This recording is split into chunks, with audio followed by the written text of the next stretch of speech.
l'enjeu pour moi, ça n'est pas qu'un bon État fasse de bons impôts. L'enjeu, c'est que les citoyens, ou si on veut appeler, c'est un mot que je n'utilise pas, mais enfin tiens, pourquoi je l'utilise, allons-y, que les citoyens s'emparent de la responsabilité économique. Et je voudrais donner un exemple.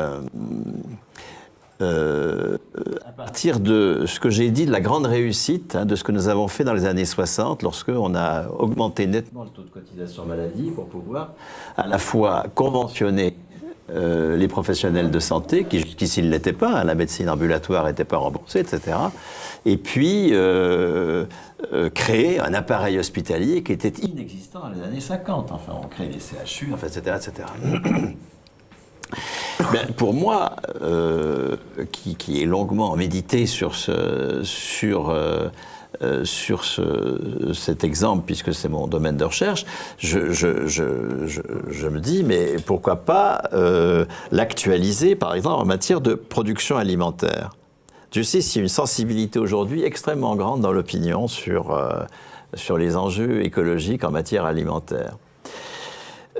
Et par ailleurs, tous ces jeunes alternatifs dont je chantais les louanges tout à l'heure occupent actuellement toute la filière de la production alimentaire, depuis la production d'outils réparables, ce qui est très important, hein, c'est pas chez Massey Ferguson ça, hein, mais les outils capitalistes sont non réparables par définition. Là, depuis la production d'outils réparables jusqu'à la distribution, la restauration, selon des modalités autres que la grande distribution ou que les chaînes de fast-food et tous ces machins-là, on a, pour la production évidemment, des biens bruts ou des biens élaborés, les paysans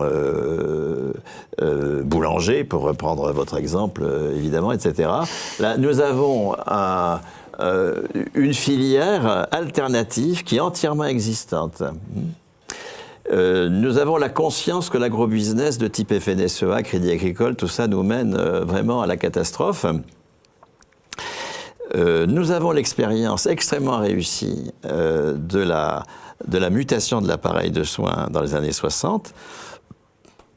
Ce que je propose, c'est, en réflexion avec la Confédération paysanne, c'est pas une réflexion isolée, c'est que nous créions une cotisation alimentaire, une cotisation de 8% de la valeur ajoutée brute, 120 milliards, qui permettent d'affecter 150 € par personne et par mois à l'alimentation, à la consommation de produits alimentaires, des biens à prix. Il ne s'agit pas de faire de l'alimentation gratuite, il s'agit de solvabiliser une demande marchande et de conserver les vertus du marché dans la production des biens.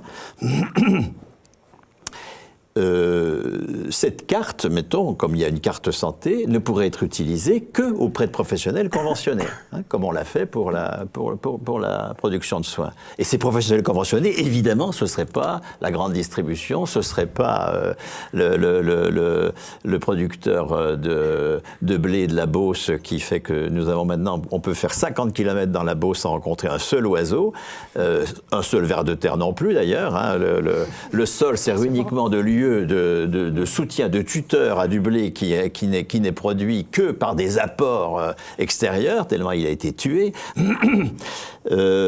Donc nous allons conventionner, en revanche, tous ces professionnels dont je viens de parler, eux seuls pourront bénéficier de cette solvabilisation du marché. La question qui se pose évidemment en préalable, comment est-ce qu'on va rendre possible une cotisation de 8% de la...